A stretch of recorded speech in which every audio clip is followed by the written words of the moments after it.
तो करौली में श्री मदन मोहन जी का मंदिर, बहुत ध्यान से सुनना, और उनका परम भक्त काले खां कैसे बना।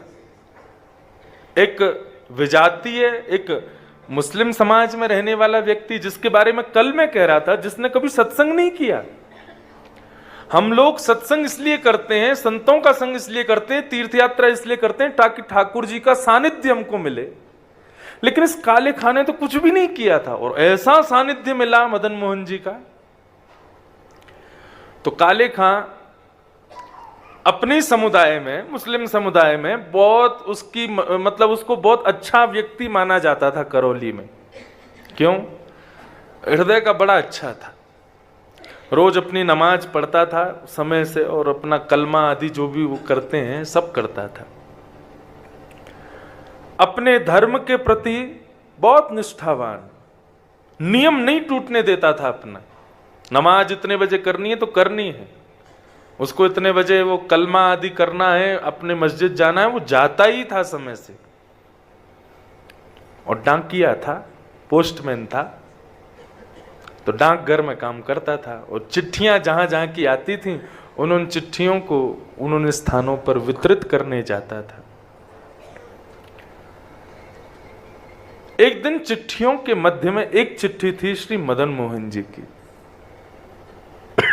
तो काले खां के पास जब चिट्ठी आई तो उसमें एक चिट्ठी थी मदन मोहन जी मंदिर की।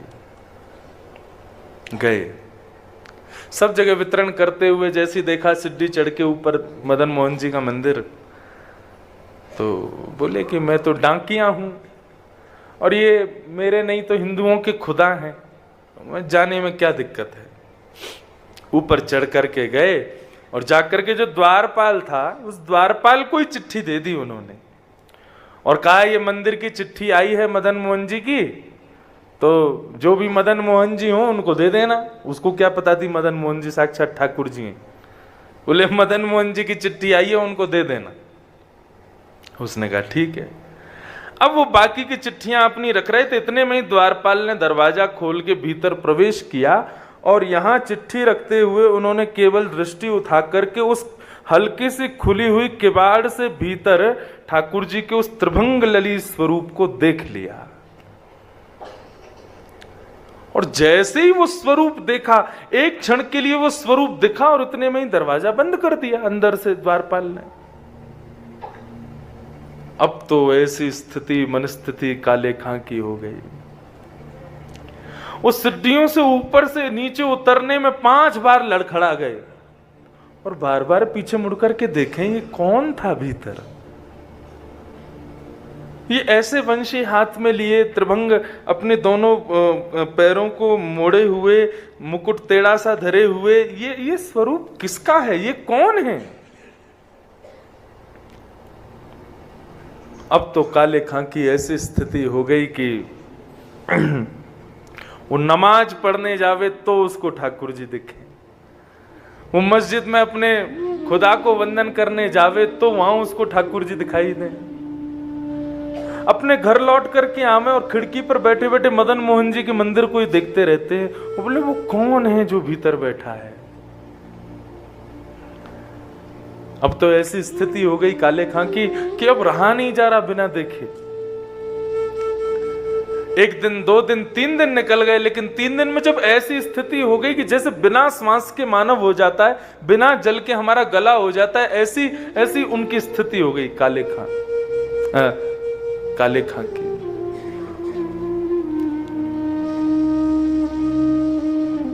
अब तो काले खां ऐसा करने लगे, झूठी झूठी मदन मोहन जी की चिट्ठियां खुद बनाने लगे, ताकि इस बहाने जाऊंगा तो सही। और लेकर के जाते और कपते हुए हाथों से उस द्वारपाल को देते, बोले ये मदन मोहन जी की चिट्ठी आई है, उनको दे देना। अच्छा सुनो, वो उस दिन जब तुम भीतर जा रहे थे, तुमने थोड़ी सी किवाड़ खोली थी, तो भीतर एक वो टेढ़ी सी टांग करके और ऐसे बंशी हाथ में लिए, वो टेढ़ा सा सिर करके एक मुझे कुछ दिखा था, वो कौन है। बोले वो हमारे ठाकुर जी हैं, वही मदन मोहन जी। बोले वही मदन मोहन है। बोले हाँ, अच्छा ठीक है, ये चिट्ठी दे देना। द्वारपाल बोला हाँ मैं दे दूंगा। बोले अभी दे आओ ना भीतर। बोले अरे अभी कुछ सेवा चल रही है, बाद में दे दूंगा। बोले 2 मिनट लगेगा, दे के आ जाओ ना। उनको ये प्रलोभन था कि ये भीतर जाएगा, गेट खुलेगा तो मुझे दिख तो भी जाएंगे। लेकिन द्वारपाल नहीं गया। ऐसा विरह प्रदान किया काले खां को ठाकुर जी ने। अब तो वो ना तो नमाज पढ़ पाते हैं, ना अपना कलमा कर पाते हैं, ना मस्जिद में जाकर के अपने खुदा का वंदन कर पाते हैं, कुछ नहीं कर पाते। अब तो बस दिन रात वही स्वरूप, वही झांकी उनके मन में चलती है। काले खां कहते हैं, क्या कहते हैं?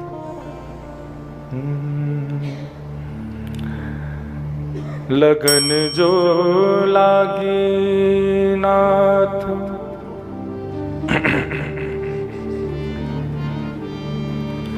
लगन जो लागी नाथ, ताको विस्तार कहाँ, भूख प्यास नेत्रा कछु, बादत नहीं सांवरे।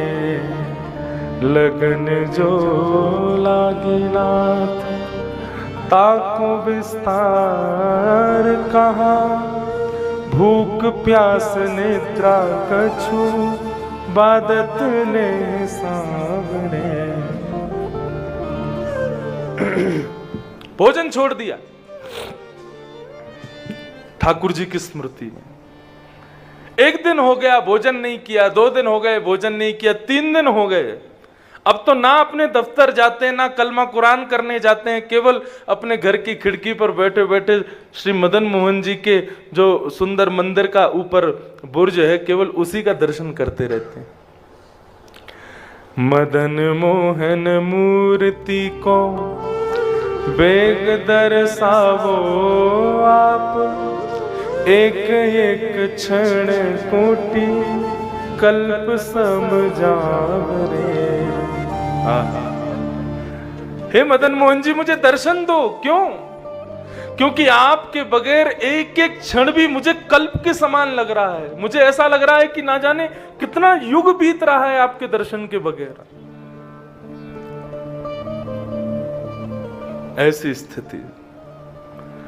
सुंदर कटाक्ष तेरे निरखत आनंद होता, मेरी कही मान नैन नैनन ते मिलावरे।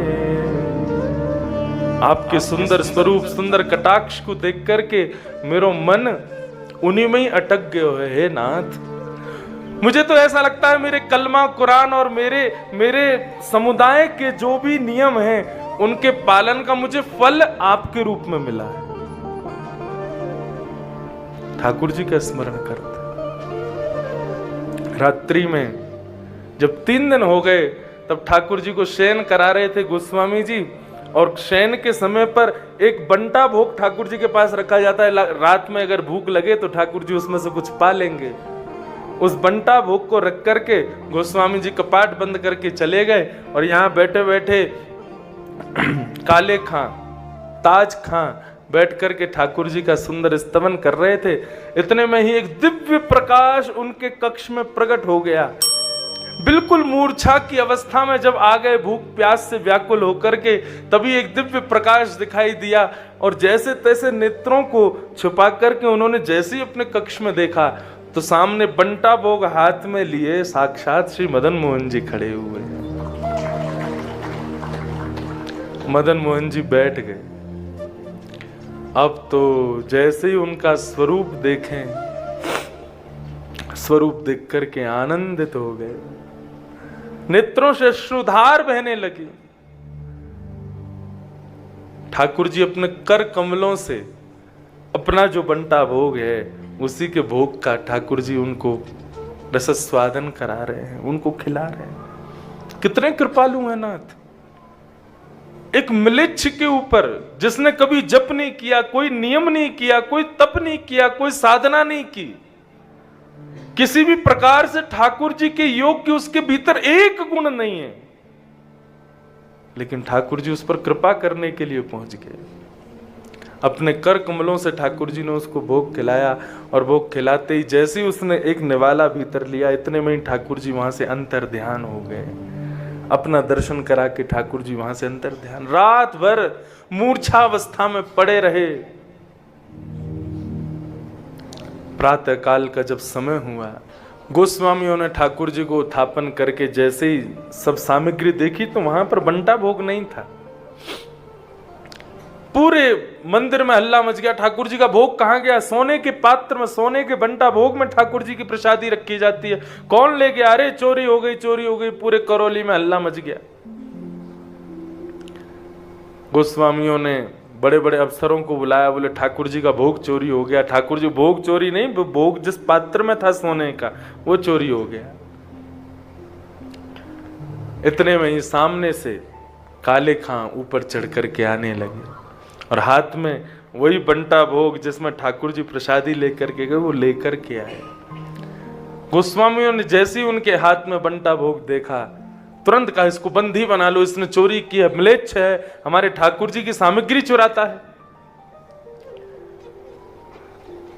बंदी बना लिया उनको। बंदी बना करके बैठा लिया। मुस्कुरा रहे थे काले खां। गोस्वामी बोले तुमने चोरी की ठाकुर जी की? बोले मैंने चोरी नहीं की है, तुम्हारे लाला ने चोरी की है। बोले हमारे लाला ने? हाँ, तुम्हारे मदन मोहन जी ने चोरी की है, मेरे चित्त की चोरी की है, मेरे धर्म की चोरी कर ली, मेरे नियमों की चोरी कर ली। मैं अपने कुल खानदान में व्यवस्थित था, मेरा सब कुछ हरण कर लिया इसने, तुम्हारे टेढ़ी टांग वाले ने, इसने चोरी की। और ये रही बात बंटा भोग, 3 दिन से भोजन नहीं कर रहा था क्योंकि इनका दर्शन नहीं हुआ था मुझे, तो रात्रि में अपना बंटा भोग लेकर के आए मुझे पवाने के लिए। बंदी बनने को तैयार हूं, लेकिन शर्त एक है, कारागृह के रूप में मदन मोहन जी का मंदिर चाहिए मुझे।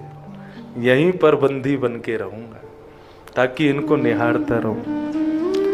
दरस को भिखारी काले ताकि प्रभु अरज सुनो, नंद के दुलारे यार चाकर हम राखिए। दरस को भिखारी काले हमारी अरज सुनो, नंद के दुलारे यार चाकर हमें राखिए। हमें अपने मंदिर में चाकरी दे दो। कैसे कृपालु है नाथ। उस काले खां पे कृपा की। ऐसे ही ताज खान हुए, काले खान हुए, ये सब मदन मोहन जी के शिष्य हुए। कितने कृपालु हैं नाथ, विचार करो।